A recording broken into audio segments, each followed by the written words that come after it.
गणपती बाप्पा मोरया. मी तुमचा लाडका सागर. तर आज आपण चाललो आहे उरणला, मोरे गावामध्ये. तर तिकडे आपला एकविराईचं मंदिर आहे. ॲक्च्युली स्वयंभू मंदिर आहे, म्हणजे तिकडे एकविराई. आणि मी ऐकलं स्टोरी तिकडनं आपली एकविराई कारल्याला गेलेली डोंगरावरून. तर त्या डोंगरावरती एकविराईच्या पायाचे आपलं सगळं ते निशाण बोलू शकतात, ठसे बोलू शकतात. तर ते सगळं मंदिर आणि खूप सुंदर मंदिर आहे तिकडे. ॲक्च्युली पावसाळ्यात जायला तर खूप भारी वाटतं त्या मंदिरात. आणि असं डोंगराचंच मंदिर आहे. तुम्हाला व्हिडिओमध्ये दिसणारच आहे मंदिर कसं आहे ते वगैरे. ॲक्च्युली खूप जणांना माहिती नाही. तर मी ॲड्रेस ना तुम्हाला तिकडचं कसं जायचं आहे ते लोकेशन वगैरे गुगल मॅप वगैरे आपल्या डिस्क्रिप्शनमध्ये टाकेल मी. आणि मी खरं सांगतो तुम्ही एकदा व्हिजिट करून बघा. मी गेलो तिकडे, आता दुसऱ्यांदा चाललो आहे मित्रासोबत. आणि नवरात्रीमध्ये तर तिथे सगळं भंडारा वगैरे असतो, आपला प्रसाद महाप्रसाद वगैरे असतो. आणि आता तर तो मित्र येतो आहे, त्याच्यासोबत चाललो आहे मी. त्याला घेऊन चाललो आहे, त्याला माहिती नाही. त्याला पहिल्यांदा घेऊन चाललो आहे. निखिल माझ्या शाळेतला मित्र, त्याच्यासोबत चाललो आहे. तर बघूया, जाऊया त्याच्यासोबत. तर चला व्हिडिओ शेवटपर्यंत बघा. मित्र तर आला असेल निखिल, तर जाऊया. तो पण येतो आपल्यासोबत. ॲक्च्युली तो पण माझ्या शाळेतलाच मित्र आहे. तर चला जाऊया.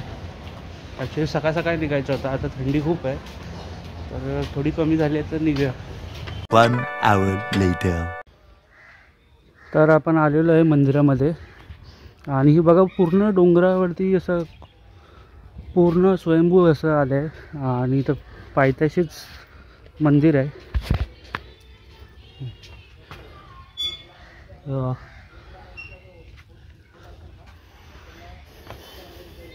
तर पावसाळ्यात झरणा वगैरे येतो ना, तर खूप भारी आहे पाऊस. बघा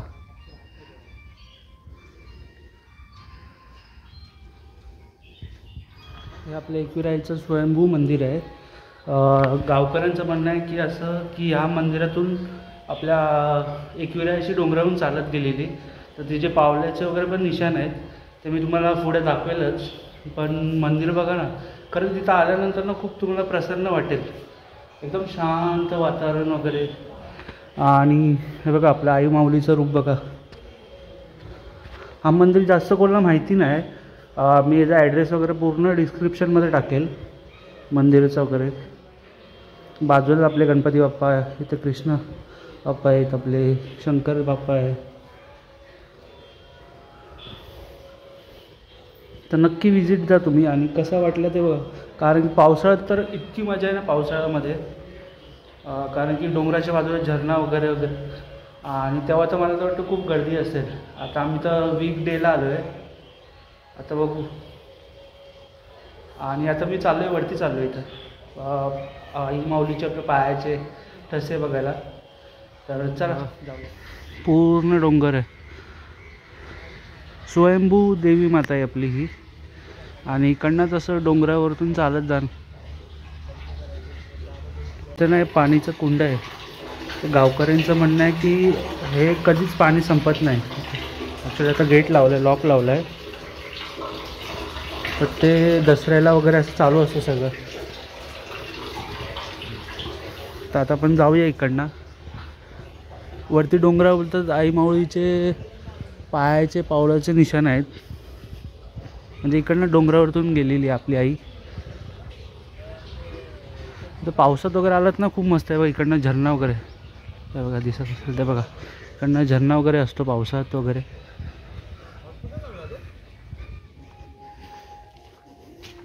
आपण इकडनं चाललो डोंगरावरती.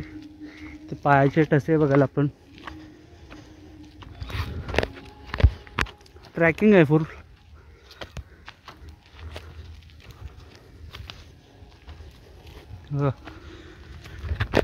फुल ट्रॅकिंग आहे.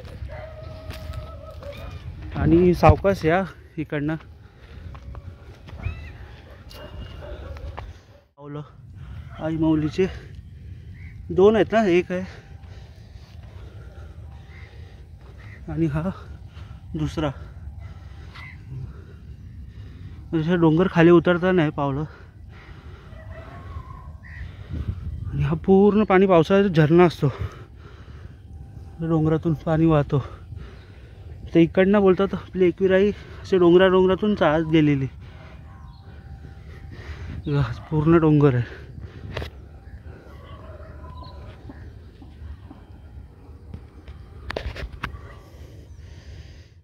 तर आता आम्ही उरण बीचला आलो आहे. आता भरती आज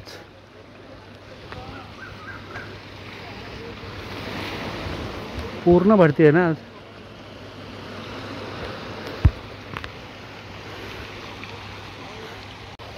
पूर्ण भरती आहे, नाही तर इथं बसायला वगैरे ना पूर्ण चांगलं असतं सगळं.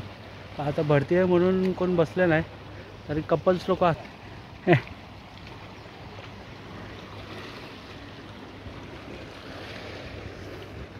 तर भरती असेल तर कोणी जाऊ नका. काय काय असतात पटेल लोक शायनिंग मारायला जातात भरतीमध्ये, फोटो काढायला वगैरे, तसं करू नका.